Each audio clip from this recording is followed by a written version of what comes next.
Assalamualaikum warahmatullahi wabarakatuh. Nama saya Ilham Said Ramadan, NPM D120043323, kelas manajemen A4. Video ini memenuhi tugas mata kuliah Sistem Informasi Manajemen, di mana ada 3 pertanyaan. Yang pertama, sebutkan satu bidang bisnis yang paling Anda pahami dan jelaskan proses bisnisnya. Saya memilih bisnis di bidang otomotif. Proses bisnis otomotif. Bisnis merupakan segala sesuatu usaha kegiatan berubah bentuk, fisik, dan tampilan dari barang atau benda melalui berbagai cara baik fisika atau kimia, sehingga barang atau benda tersebut mempunyai nilai lebih sesuai dengan kebutuhan. Pada masa saat ini, barang atau benda yang diolah untuk bisnis adalah suatu produk yang dapat berwujud nyata, mempunyai bentuk dimensi, atau hanya berwujud maya berbentuk digital. Bisnis sangat erat kaitannya dengan industri, apalagi bidang otomotif.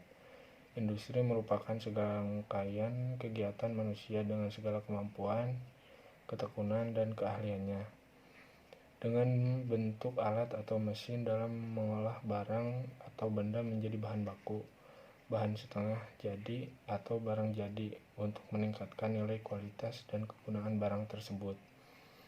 Industri di Indonesia mempunyai peluang yang cukup besar dalam perkembangannya karena mempunyai bahan baku, bahan mentah yang sangat melimpah, letak geografis Indonesia yang menguntungkan, tenaga kerja yang banyak, dan pasar dalam negeri yang menjanjikan.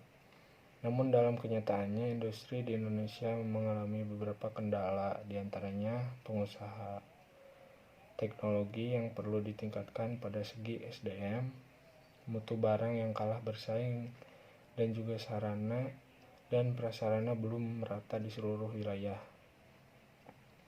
Proses bisnis biasanya mempunyai beberapa tahapan dalam proses pengolahan, dari bentuk barang mentah menjadi barang setengah jadi atau barang jadi, diantaranya 1. Proses perencanaan, 2. Proses pengembangan, 3. Proses produksi, dan 4. Proses perawatan. Pertanyaan yang kedua, pilih salah satu dari proses bisnisnya yang dapat ditangani oleh konsep expert system atau office automation. Proses bisnis yang saya pilih yaitu perawatan atau maintenance, khususnya pada kendaraan bermotor, dengan mendiagnosa kerusakan sepeda motor manual non-injeksi menggunakan metode certainty factor berbasis web. Pada sebuah produk barang yang telah diproduksi dan kemudian digunakan oleh konsumen, maka barang tersebut akan mengalami penurunan kerja dan fungsi dari produk tersebut berkurang. Untuk itu perlu adanya perawatan barang atau produk dengan melakukan kegiatan produksi jasa. Contoh produksi jasa dilakukan pada produk kendaraan bermotor. Satu motor terdiri dari ratusan komponen yang lama-kelamaan akan menjadi aus, korosif, sehingga melemah kemampuannya. Karena itu perlu adanya perawatan produk. Nomor 3, kemudian jelaskan bagaimana expert system atau office automation dapat membantu proses tersebut. Sebagian besar masyarakat sekarang telah menjadikan sepeda motor sebagai sarana transportasi utama dalam melakukan aktivitas sehari-hari. Tetapi banyak pengendara sepeda motor yang tidak mengetahui kendala kerusakan yang dialami oleh sepeda motor tersebut. Masalah bagi pengendara yang tidak mengetahui jenis kerusakan akan sangat fatal apabila jenis kerusakan tersebut tidak segera ditangani. Saat ini mekanik membutuhkan waktu yang cukup lama untuk mendiagnosa kerusakan sepeda motor. Bahkan mekanik kadang-kadang melakukan kesalahan diagnosa karena faktor kelupaan atau faktor lainnya.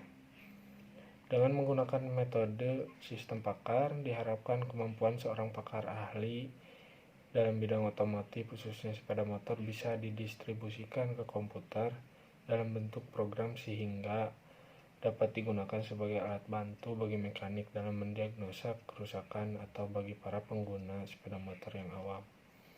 Dalam mendiagnosa kerusakan sepeda motor seringkali dihadapkan oleh ketidakpastian dalam mendiagnosa sebuah informasi. Oleh karena itu, menerapkan metode sententifaktor cocok untuk diterapkan dalam sistem pakar ini, karena metode ini dapat mengakomodasi ketidakpastian menjadi sebuah nilai yang menggambarkan tingkat keyakinan seorang pakar.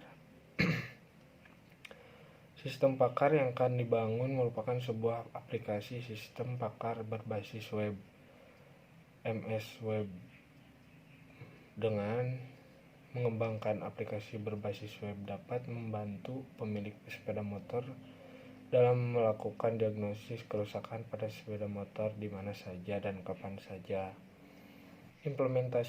Implementasi sistem merupakan kelanjutan dari kegiatan perancangan sistem dan dapat disebut sebagai usaha untuk mewujudkan sistem yang dirancang. Langkah-langkah dari proses sistem implementasi adalah urutan dari kegiatan awal sampai kegiatan yang dilakukan dalam wujud sistem yang dirancang. Batasan implementasi. Batasan dalam mengimplementasi perangkat lunak, pemantauan, dan pengendalian aplikasi sistem pakar diagnosa kerusakan sepeda motor manual non-injeksi berbasis web ini terdapat beberapa hal yang menjadi batasan implementasinya, yaitu 1. Implementasi perangkat lunak. Perangkat lunak yang harus disiapkan dalam mengimplementasi sistem pakar diagnosa kerusakan sepeda motor non-injeksi berbasis web, yaitu melakukan development. Tools yang digunakan diantaranya 1. Notepad. Notepad yang digunakan sebagai text editor untuk membuat source kode PHP dalam pengembangan sistem pakar diagnosa kerusakan sepeda motor manual non-injeksi berbasis web ini. 2. CAM. CAM yang digunakan sebagai server yang berdiri sendiri, localhost, MySQL database, dan penerjemah bahasa yang ditulis dengan bahasa programmer PHP. 3. Mozilla Firefox. Mozilla Firefox adalah web browser yang digunakan untuk membuka halaman web yang dibuat. Yang kedua, implementasi perangkat keras. Perangkat keras yang digunakan di sistem pakar diagnosa kerusakan sepeda motor manual non-injeksi berbasis web ini berdasarkan spesifikasi kebutuhan yang harus dipenuhi untuk menjalankan sistem pakar tersebut. Di antaranya 1. Harddisk minimal 20 GB, 2. RAM 512 MB, prosesor minimum Platinum 4, 4. Monitor color 14, 5. Mouse, 6. Keyboard, 7. Printer. Yang ketiga, implementasi antarmuka. Sistem pakar diagnosa kerusakan sepeda motor manual non-injeksi berbasis web ini terdiri dari tampilan-tampilan dan proses yang berhubungan dengan sistem. Yang ke-1, indeks. Halaman utama. Halaman utama terdapat menu beranda, login, informasi, petunjuk, diagnosa, dan hasil. Halaman kedua adalah halaman diagnosa. Halaman diagnosa menampilkan pilihan bagian sepeda motor yang akan didiagnosa. 3. Halaman input data diagnosa. Halaman input data diagnosa menampilkan pertanyaan yang harus diisi oleh user sesuai dengan kondisi sepeda motor yang akan didiagnosa. 4. Halaman hasil diagnosa. Halaman hasil menampilkan hasil diagnosa. 5. Login. Halaman menampilkan form login untuk memasuki halaman utama pakar atau halaman utama admin sesuai level user yang dimasukkan. 6. Pakar indeks atau halaman utama pakar. Halaman utama pakar bisa diakses setelah melakukan login dengan level user pakar. Pada halaman ini terdapat menu beranda, logout, daftar kerusakan, daftar gejala, rule, CE pakar, dan ganti password. 7. Admin index. Halaman utama admin. Halaman utama admin bisa diakses setelah melakukan login dengan level user admin. Pada halaman ini terdapat menu beranda, logout, dan data user. Demikian, wabillahi taufiq wal hidayah. Wassalamualaikum warahmatullahi wabarakatuh.